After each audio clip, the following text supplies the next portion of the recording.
I always hear people I know, like my brother, he's a perfect example. I always hear people asking this question. Well, they don't ask a question, they pretty much jump to conclusions. But my question is this. Is it okay to smoke weed just because God put it here? And my reply is, of course not.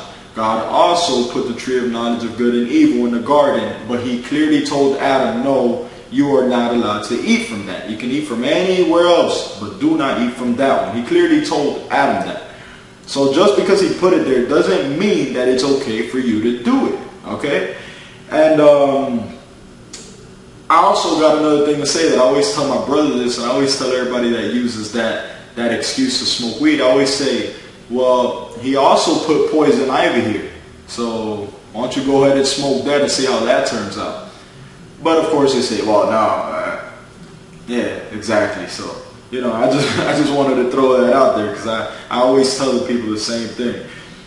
And plus, I know that they always like to use the argument because marijuana is legal or whatnot. But at the same, I'm sorry, because marijuana is natural, and it's just a natural plant that grows out there in nature, comes from earth or whatever. So it's okay to smoke it. But at the same time, no, it's really not natural because where they grow it, when they grow it, they add chemicals to it to grow it.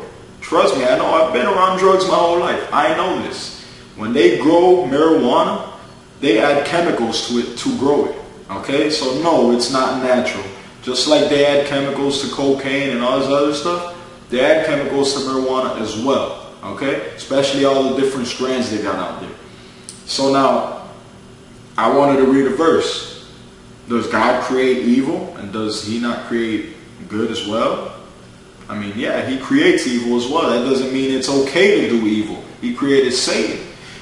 Isaiah 45 verse 7 says, I form the light and create darkness. I make peace and create evil. I, Yah, do all these things. You see, so he creates evil as well as good. I mean, that doesn't mean it's okay to do. Oh, okay, God created evil, so let me go murder somebody just because I don't like him. He looked at me wrong. So let me go murder him. Why not? Or it's not okay for somebody to just go and say he wants to follow Satan just because God created Satan, right? The Most High created him, but that doesn't mean it's okay for you to follow him or worship him. All right, I just bring this up because if you want to go by the same logic that well, he created it and it comes from earth. If you want to go by that logic, then let's be consistent here.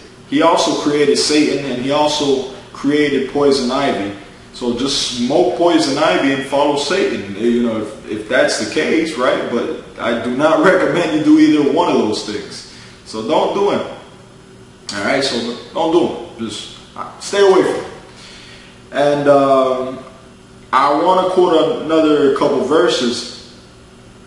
But before I get into those, I want to tell you what the word pharmakia means, okay? And the word pharmakia, which obviously you've probably heard of it if you've heard of Walgreens or CVS, then you know pharmakia, pharmacy, the word of that, what the meaning of that word is the use or the administering of drugs. The use or the administering of drugs. That is what pharmakia means, which is also translated as sorcery. The Bible calls it sorcery, okay? Witchcraft, in other words. And I got a few verses that actually use this word that I just want to throw out there for you. And you can go ahead and read it from your own Bible and confirm it later on if you want. But here's the first couple verses that I want to get into. It starts in Galatians 5 verse 19 and all the way through verse 21. And it goes like this.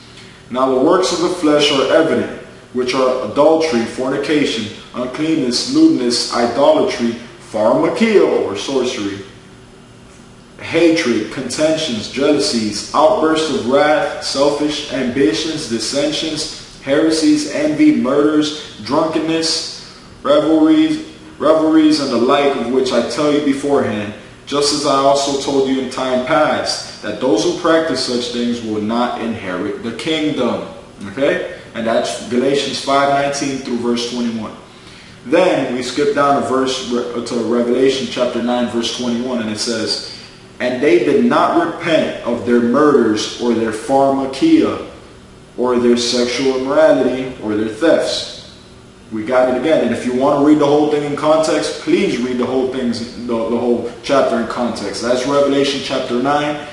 This verse is verse 21, but read the whole verse so you can understand the full context of what's going on there. So you can see there's nothing good about it, okay? And the consequences aren't good either. So I recommend you stay away from them. Stop, just be real with yourself. Stop denying it. Stop being in denial. You smoke it because you like it. We're human, you know, so we all like sin. But we got to recognize that we like sin. We got to accept it and, you know, eventually try to move forward and stop trying to do it, you know. Stay away from the things that you know are going to tempt you, because they're going to cause you to fall. So that's what you got to learn to do. If you know you like it, just like all men from the beginning of time have loved women. And that's been their weakness from the beginning, women. So if you know that's your downfall, then stay away from it. Stay away from anything that you know is going to cause you to fall. All right? So just admit it. Be real with yourself. Yes, it's a drug, because if you go back in history, a lot of people used to smoke and get high and get on all these drugs just so they can get in touch with spirits. And this was all done in you know, witchcraft rituals and when they're doing their sorcery. So I'm telling you, the history of getting high and all that, there's not a good history behind it. They used to get in touch with spirits this way.